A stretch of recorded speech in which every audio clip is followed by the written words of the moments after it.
Hi there, I'm Renee Schwartz, and welcome to Moonlake Productions' versions of the world's best fairy tales.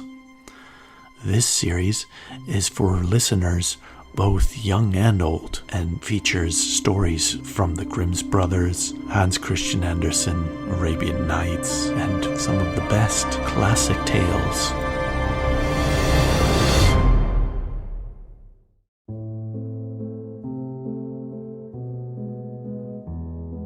Beauty and the Beast by Madame de Villeneuve, Andrew Lang Collection. Once upon a time, in a far-off country, there lived a merchant who was enormously rich. He had 6 sons and 6 daughters, however, who were accustomed to having everything they fancied, and he did not find he had a penny too much. But a series of misfortunes befell them. One day, their house caught fire and speedily burned to the ground, with all the splendid furniture, books, pictures, gold, silver, and precious goods contained in it. Then the father suddenly lost every ship he had upon the sea because of pirates, shipwreck, or fire. As though that were not enough, he heard that his clerks in distant countries, whom he had trusted, had proved dishonest, and at last, from great wealth, he fell into the direst poverty. All that he had left was a little house in a desolate place a long distance from the town. The daughters at first hoped their friends, who had been so numerous while they were rich, would insist that they stay in their houses, but they soon found that they were left alone. These former friends even attributed the family's misfortune to the daughters' extravagance and showed no intention of offering any help. So nothing was left for them but to take their departure to the cottage, which stood in the midst of a dark forest. They were too poor to have any servants, and the girls had to work hard, and sons, for their part, cultivated the fields to earn their living. Roughly clothed and living in the simplest way, the girls never ceased to yearn for the luxuries and amusements of their former life. Only the youngest daughter tried to be brave and cheerful. She had been as sad as anyone when misfortune first overtook her father, but soon recovered her natural gaiety. She set to work to make the best of things, to amuse her father and brothers as well as she could, and to persuade her sisters to join her in dancing and singing. But they would do nothing of the sort, and because she was not as gloomy as themselves, they declared their miserable life was all she was fit for. But she was really far prettier and cleverer than they were. Indeed, she was so lovely, she was always called Beauty. After 2 years, their father received news that one of his ships, which he had believed had lost, had come safely into port with a rich cargo. All the sons and daughters at once thought their poverty was at an end and wanted to set out directly for town, but their father, who was more prudent, begged them to wait a little. Only the youngest daughter had any doubt but that they would soon again be as rich as they were before. They all loaded their father with demands for jewels and dresses, which would have taken a fortune to buy, only Beauty did not ask for anything. Her father, noticing her silence, said, "And what shall I bring for you, Beauty?" "The one thing I wish for is to see you come home safely," she answered. But this reply annoyed her sisters, who fancied she was blaming them for having asked for such costly things. Her father, however, was pleased, and he urged her to choose something. "Well, dear father," she said, "as you insist upon it, I beg that you will bring me a rose. I have not seen one since we came here, and I love them so much." The merchant set out, only to find that his former companions, believing him to be dead, had divided his cargo among themselves. After 6 months of trouble and expense, he found himself as poor as when he had started on his journey. To make matters worse, he returned during a terrible snowstorm. By the time he was within a few miles of his home, he was almost exhausted with cold and fatigue. Though he knew it would take some hours to get through the forest, he resolved to go on. But night overtook him, and the deep snow and bitter frost made it impossible for his horse to carry him any further. The only shelter he could find was the hollow trunk of a great tree, and there he crouched all night. The howling of the wolves kept him awake, and when at last day broke, the falling snow had covered every path, and he did not know which way to turn. At length he made out some sort of way, but it was so rough and slippery that he fell more than once, Presently it led him to an avenue of orange trees, which ended in a splendid castle. It seemed to the merchant very strange that no snow had fallen in the avenue of trees, which were covered with flowers and fruit. And when he reached the first courtyard, he saw before him a flight of agate steps. He went up and passed through the several splendidly furnished rooms. The pleasant warmth of the air revived him, and he felt very hungry, but there seemed to be nobody in all this vast and splendid palace. Deep silence reigned everywhere, and at last, tired of roaming through empty rooms and galleries, he stopped in a room smaller than the rest, where a cheerful fire was burning, and a couch was drawn up before it. Thinking this must be prepared for someone who was expected, he sat down to wait till he should come, and very soon fell into a sweet sleep. When extreme hunger awakened him after several hours, he was still alone, but a little table with a good dinner on it had been drawn up close to him. He lost no time in beginning his meal, hoping he might soon thank his considerate host, whoever he might be, but no one appeared, and even after another long sleep from which he awoke completely refreshed, there was no sign of anybody, though a fresh meal of dainty cakes and fruit was on the little table at his elbow. Being naturally timid, he grew terrified of the silence, and he resolved to search once more through all the rooms, but it was of no use. There was no sign of life in the palace. Then he went down into the garden, and though it was winter everywhere else, here the sun shone, the birds sang, the flowers bloomed, and the air was soft and sweet. The merchant, in ecstasies at all he saw and heard, said to himself, "All this must be meant for me. I will go this minute and bring my children to share all these delights."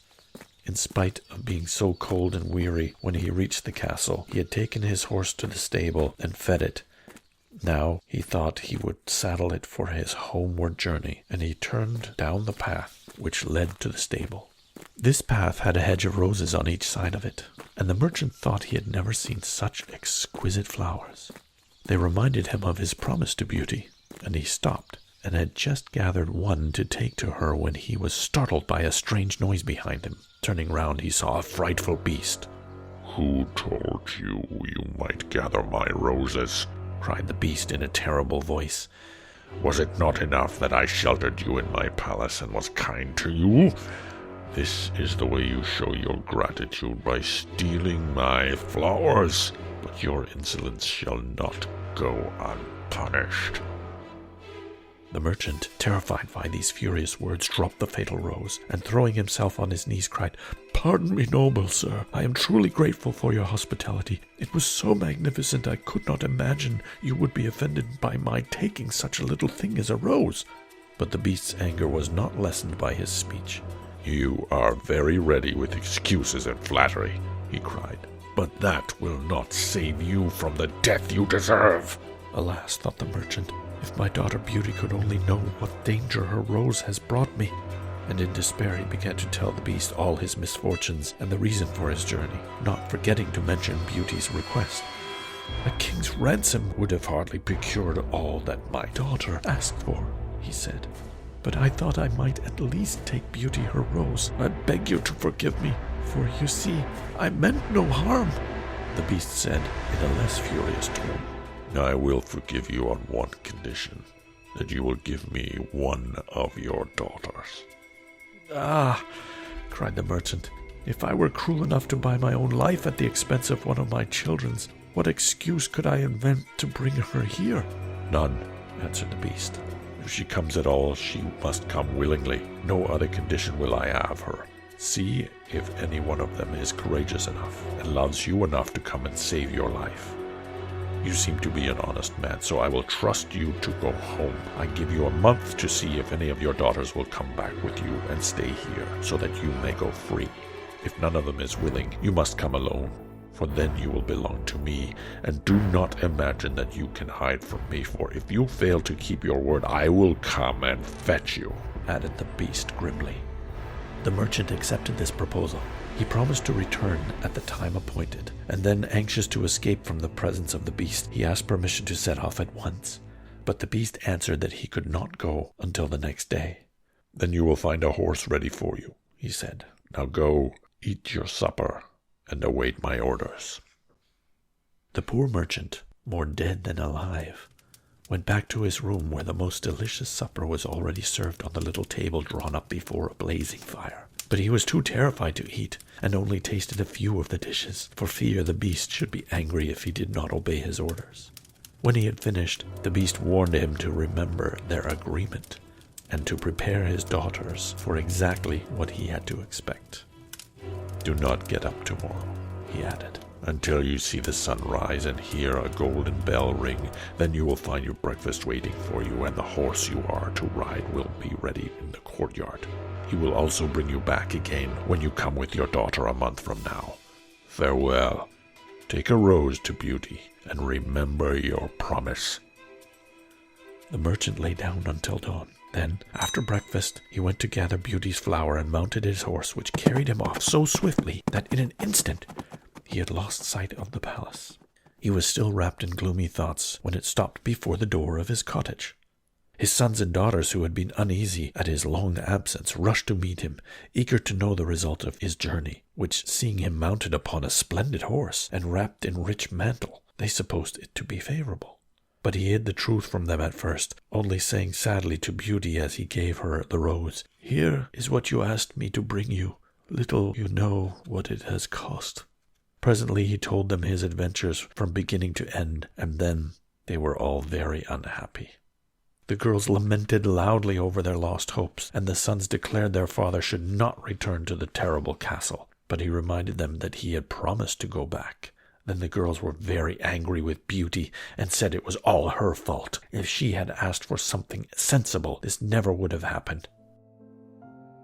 Poor Beauty, much distressed, said to them, "I have indeed caused this misfortune, but who could have guessed that to ask for a rose would cause so much misery?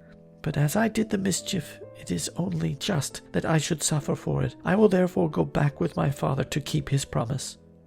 At first, nobody would hear of it. Her father and brothers, who loved her dearly, declared nothing should make them let her go. But Beauty was firm. As the time grew nearer, she divided her little possessions among her sisters and said goodbye to everything she loved. And when the fatal day came, she and her father both mounted the horse which had brought him back. It seemed to fly rather than gallop, but so smoothly that Beauty was not frightened. Indeed, she would have enjoyed the journey if she had not feared what might happen at the end of it. Her father tried to persuade her to go back home with him, but in vain. While they were riding, the night fell. Then, to their great surprise, splendid fireworks blazed out before them, and all the forest was illuminated. They even felt pleasantly warm, though it had been bitterly cold before. They reached the avenue of orange trees, and saw that the palace was brilliantly lighted from roof to ground, and music sounded softly from the courtyard. "The beast must be very hungry," said Beauty, trying to laugh, "if he makes all this rejoicing over the arrival of his prey." But in spite of her anxiety, she admired all the wonderful things she saw. When they had dismounted, her father led her to the little room where they found a crackling fire and the table spread with a delicious supper. Beauty, who was less frightened now that she had passed through so many rooms and seen nothing of the beast, was quite willing to begin, for her long ride had made her very hungry. But they had hardly finished their meal when the noise of the beast's footsteps was heard approaching, and Beauty clung to her father in terror, which became all the greater when she saw how frightened he was. But when the beast appeared, though she trembled at the sight of him, she made a great effort to hide her horror and faced him respectfully. This evidently pleased the beast. After looking at her, he said in a tone that might have struck terror into the boldest heart, though he did not seem to be angry, "Good evening, old man. Good evening, Beauty." The merchant was too terrified to reply, but Beauty answered sweetly, "Good evening, beast." "Have you come willingly?" asked the beast. "Will you be content to stay here when your father has gone away?" Beauty answered bravely that she was quite prepared to stay. "I am pleased with you," said the beast. "You have come of your own accord, so you may remain. As for you, old man," he added, turning to the merchant, "at sunrise tomorrow, take your departure. When the bell rings, get up quickly and eat your breakfast, and you will find the same horse waiting to take you home." Then turning to Beauty, he said, "Take your father into the next room and help him choose gifts for your brothers and sisters. You will find 2 traveling trunks there. Fill them as full as you can. It is only just that you should send them something very precious as a remembrance." Then he went away. Beauty was beginning to think with great dismay of her father's departure, but they went into the next room and were greatly surprised at the riches they found. There were splendid dresses fit for a queen, and when Beauty opened the chest, she was dazzled by the gorgeous jewels lying in heaps upon every shelf. After choosing a vast quantity for each of her sisters, she opened the last chest and discovered that it was full of gold. "I think, father," she said, "that as the gold will be more useful to you, we had better take out the other things and fill the trunks with it." So they did this, but the more they put in, the more room there seemed to be, and at last they put back all the jewels and dresses they had taken out, and Beauty even added as many more of the jewels as she could carry. Even then the trunks were not too full, but they were so heavy an elephant could not have carried them. "The beast was mocking us," cried the merchant. "He pretended to give us all these things, knowing that I could not carry them away." "Let us wait and see," answered Beauty. "I cannot believe he meant to deceive us. All we can do is fasten them and have them ready." So they did this and returned to the little room, where they found breakfast prepared. The merchant ate with a good appetite, as the beast's generosity made him believe he might perhaps venture to come back soon and see Beauty. But she felt sure that her father was leaving her forever, so she was very sad when the bell rang sharply.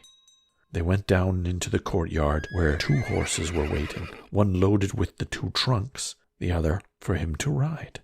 They were pawing the ground with their impatience to start, and the merchant bade Beauty a hasty farewell. As soon as he was mounted, the horses went off at such a pace that she lost sight of him in an instant. Then Beauty began to cry, and wandered sadly back to her own room. But she soon found she was very sleepy, and as she had nothing better to do, she lay down and instantly fell asleep. And then she dreamed she was walking by a brook bordered with trees and lamenting her sad fate, when a young prince, handsomer than anyone she had ever seen, with a voice that went straight to her heart, came and said to her, "Ah, Beauty, you are not so unfortunate as you suppose. Here you will be rewarded for all you have suffered elsewhere. Your every wish shall be gratified. Only try to learn who I am, no matter how I may be disguised, for I love you dearly, and in making me happy you will find your own happiness. Be true-hearted as you are beautiful, and we shall have nothing left to wish for." "What can I do, Prince, to make you happy?" said Beauty. "Only be grateful," he answered, "and do not trust too much to your eyes. Above all, do not desert me until you have saved me from my cruel misery." As her dream continued, she found herself in a room with a stately and beautiful lady who said to her, "Dear Beauty, try not to regret all you have left behind you. You are destined for a better fate. Only do not let yourself be deceived by appearances." Beauty found her dream to be so interesting that she was in no hurry to awake, but presently the clock roused her by calling her name softly 12 times. When she rose and found her dressing table set out with everything she could possibly want, and when she was dressed she found dinner waiting in the room next to hers. But dinner does not take very long when one is alone, and soon she sat down cozily in the corner of a sofa and began to think about the charming prince she had seen in her dream. "He said I could make him happy," said Beauty to herself. "It seems then that this horrible beast keeps him a prisoner. How can I set him free? I wonder why they both told me not to trust appearances. But after all, it was only a dream, so why should I trouble myself about it? I had better find something to do to amuse myself." So she began to explore some of the rooms in the palace. The first she entered was lined with mirrors. Beauty saw herself reflected on every side and thought she had never seen such a charming room. Then a bracelet which was hanging from a chandelier caught her eye, and on taking it down she was greatly surprised to find that it held a portrait of her unknown admirer, just as she had seen him in her dream. With great delight she slipped the bracelet on her arm and went on into a gallery of pictures, where she soon found a portrait of the same handsome prince, as large as life, and so well painted that as she studied it, it seemed to smile kindly at her. Tearing herself away from the portrait at last, she passed into a room which contained every musical instrument under the sun, and here she amused herself for a long while in trying them. By this time it was growing dusk, and wax candles in diamond and ruby candlesticks lit themselves in every room. Beauty found her supper served just at the time she liked to have it, but she did not see anyone nor hear a sound, and though her father had warned her she would be alone, she began to find it rather dull. Presently she heard the beast coming, and wondered tremblingly if he meant to eat her now. However, he did not seem at all ferocious, and only said gruffly, "Good evening, Beauty." She answered cheerfully, and managed to conceal her terror. The beast asked how she had been amusing herself, and she told him all the rooms she had seen. Then he asked if he thought she could be happy in his palace. And Beauty answered that everything was so beautiful, she would be very hard to please if she could not be happy. After an hour's talk, Beauty began to think the beast was not nearly so terrible as she supposed. Then he rose to leave and said in his gruff voice, "Do you love me, Beauty? Will you marry me?" "Oh, what shall I say?" cried Beauty, for she was afraid to make the beast angry by refusing. "Say yes or no without fear," he replied. "Oh, no, beast," said Beauty hastily. "Since you will not, good night, Beauty," he said. And she answered, "Good night, beast," very glad to find her refusal had not provoked him. After he was gone, she was very soon in bed and dreaming of her unknown prince. She thought he came and said, "Ah, Beauty, why are you so unkind to me? I fear I am fated to be unhappy for many a long day still." Then her dreams changed, but the charming prince figured in them all. When morning came, she decided to amuse herself in the garden. She was astonished to find that every place was familiar to her, and presently she came to the very brook and the myrtle trees where she had first met the prince in her dream. That made her think more than ever that he must be kept a prisoner by the beast. When she was tired, she went back to the palace and found a new room full of materials for every kind of work, ribbons to make into bows and silks to work into flowers. There was also an aviary full of rare birds, which were so tame they flew to Beauty as soon as they saw her, and perched upon her shoulders and her head. "Pretty little creatures," she said. "How I wish your cage was nearer my room that I might often hear you sing." So saying, she opened a door, and found to her delight that it led into her own room, though she had thought it was on the other side of the palace. There were more birds in a room farther on, parrots and cockatoos that could talk, and they greeted Beauty by name.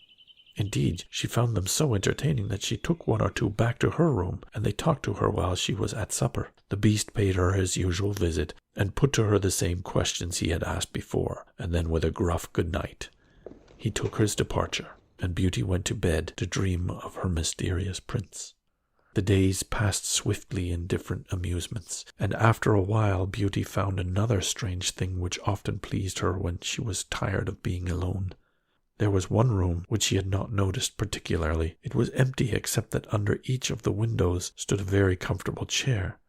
At the first time she had looked out of a window, it seemed a black curtain prevented her from seeing anything outside. But the second time she went into the room, she happened to be tired and sat down in one of the chairs. Instantly the curtain was rolled aside, and a most amusing pantomime was acted before her. There were dances and colored lights, music and pretty dresses, and it was all so gay that Beauty was in ecstasies. After that, she tried the other 7 windows in turn, and there was some new and surprising entertainment to be seen from each of them, so Beauty never could feel lonely anymore. Every evening after supper, the beast came to see her, and before saying good night, he would ask her in his terrible voice, "Beauty, will you marry me?" It occurred to Beauty, now that she understood him better, that when she said, "No, beast," he went away quite sad. Her happy dreams of the handsome young prince soon made her forget the poor beast, and the only thing that disturbed her was being told to distrust appearances, to let her heart guide her, and not her eyes. Think about this as she would, she could not understand. So everything went on for a long time until at last, happy as she was, Beauty began to yearn for the sight of her father and her brothers and sisters. One night, Seeing her looking very sad, the beast asked what was the matter. Beauty had quite ceased to be afraid of him. Now she knew he was really gentle in spite of his ferocious looks and his dreadful voice. So she answered that she wished to see her home once more. Upon hearing this, the beast seemed distressed and cried out miserably, "Ah, Beauty, have you the heart to desert an unhappy beast like this? What more do you want to make you happy? Is it because you hate me that you want to escape?" "No, dear beast," answered Beauty softly. "I do not hate you, and I should be very sorry never to see you any more, but I long to see my father again. Only let me go for 2 months, and I promise to come back to you and stay for the rest of my life." The beast, who had been sighing unhappily while she spoke, now replied, "I cannot refuse you anything you ask, even though it should cost me my life. Take the 4 boxes you will find in the room next to your own and fill them with everything you wish to take with you. But remember your promise and come back when the 2 months are over. For if you do not return in good time, you will find your faithful beast dead. You will not need any chariot to bring you back. Only say goodbye to your father and brothers and sisters the night before you come away, and when you have gone to bed, turn this ring around upon your finger and say firmly, 'I wish to go back to my palace and see my beast again.' Good night, Beauty. Fear nothing. Sleep peacefully, and before long you shall see your family once more." As soon as Beauty was alone, she hastened to fill the boxes with all the rare and precious things she saw about her, and only when she was tired of heaping things into them did they seem to be full. Then she went to bed, but could hardly sleep for joy. When at last she began to dream of her beloved prince, she was grieved to see him stretched upon a grassy bank, sad and weary, and hardly like himself. "What is the matter?" she cried. But he looked at her reproachfully and said, "How can you ask me, cruel one? Are you not leaving me to my death, perhaps?" "Ah, don't be sorrowful," cried Beauty. "I am only going to assure my father that I am safe and happy. I have promised the beast faithfully I will come back, and I know that he would die of grief if I did not keep my word." "What would that matter to you?" asked the prince. "Surely you would not care." "Indeed, I should be ungrateful if I did not care for such a kind beast," cried Beauty indignantly. "I would die to save him from pain. I assure you it is not his fault he is so ugly." Just then a strange sound woke her. Someone was speaking, not very far away. Opening her eyes, she found herself in a room she had never seen before, which was certainly not as splendid as those she had seen in the beast's palace. Where could she be? She rose and dressed hastily, and then saw that the boxes she had packed the night before were all in the room. Suddenly she heard her father's voice and rushed out to greet him joyfully. Her brothers and sisters were astonished at her appearance, for they had never expected to see her again. Beauty asked her father what he had thought her strange dreams meant, and why the prince in them constantly begged her not to trust appearances. After much consideration he answered, "You tell me yourself that the beast, frightful as he is, loves you dearly and deserves your love and gratitude for his gentleness and kindness. I think the prince must mean you to understand that you ought to reward the beast by doing as he wishes to you, in spite of his ugliness." Beauty could not help seeing that this seemed likely. Still, when she thought of her dear prince who was so handsome, she did not feel at all inclined to marry the beast. At any rate, for 2 months, she need not decide but could enjoy herself with her family. Though they were rich now and lived in a town again and had plenty of acquaintances, Beauty found that nothing amused her very much. She often thought of the palace, where she was so happy, especially at home. She never once dreamed of her beloved prince, and she felt quite sad without him. And her sisters seemed quite used to being without her, and even found her rather in the way. So she would not have been sorry when the 2 months were over but for her father and her brothers. She did not have the courage to say goodbye to them. Every day when she rose she meant to say it at night, and when the night came she had put it off again, until at last she had a dismal dream which helped her to make up her mind. She thought she was wandering in a lonely path in the palace gardens when she heard groans. Running quickly to see what could be the matter, she found the beast stretched out upon his side, apparently dying. He reproached her faintly with being the cause of his distress, And at the same moment, a stately lady appeared and said very gravely, "Ah, Beauty, see what happens when people do not keep their promises. If you had delayed 1 day more, you would have found him dead." Beauty was so terrified by this dream that the very next evening she said goodbye to her father and her brothers and sisters, and as soon as she was in bed, she turned around upon her finger the ring which the beast had given her, and had said firmly, "I wish to go back to my palace and see my beast again." Then she fell asleep instantly, and only woke up to hear the clock saying, "Beauty, Beauty." 12 times in a musical voice, which told her she was really in the palace once more. Everything was just as before, and her birds were very glad to see her. Beauty thought she had never known such a long day. She was so anxious to see the beast again that she felt as if supper time would never come. But when it came, no beast appeared. After listening and waiting a long time, she ran down into the garden to search for him. Up and down the paths, avenues, ran poor Beauty, calling him. No one answered, and not a trace of him could she find. At last Beauty saw that she was standing opposite the shady path she had seen in her dream. She rushed down it, and sure enough, there was the beast, asleep, so Beauty thought. Quite glad to have found him, she ran up to him and stroked his head, but to her horror, he did not move or open his eyes. "Oh, he is dead, and it is all my fault," cried Beauty, weeping bitterly. But then, looking at him again, she fancied he still breathed. Hastily fetching some water from the nearest fountain, she sprinkled it over his face, and to her great delight, he began to revive. "Oh, beast, how you frightened me," she cried. "I never knew how much I loved you until just now, when I feared I was too late to save your life." "Can you really love such an ugly creature as I am?" asked the beast faintly. "Ah, Beauty, you came only just in time. I was dying because I thought you had forgotten your promise. But go back now and rest, and I shall see you again by and by." Beauty, who had half expected he would be angry with her, was reassured by his gentle voice, and went back to the palace. After a while, the beast came in to visit her, and talked about the time she had spent with her father, asking if she had enjoyed herself, and if they had all been glad to see her. Beauty quite enjoyed telling him all that had happened to her. When at last the time came for him to leave, he asked her, as he had so often asked before, "Beauty, will you marry me?" She answered softly, "Yes, dear beast." As she spoke, a blaze of light sprang up before the windows of the palace. Fireworks crackled and guns boomed across the avenue of orange trees. In letters, all made of fireflies, was written, "Long live the prince and his bride." Turning back to ask the beast what it could all mean, Beauty found he had disappeared, and in his place stood her long-lived prince.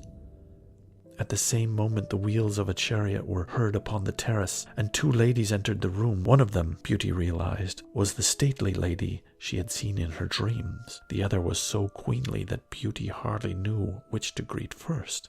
But the one she recognized said to her companion, "Well, my queen, this is Beauty, who has had the courage to rescue your son from the terrible enchantment.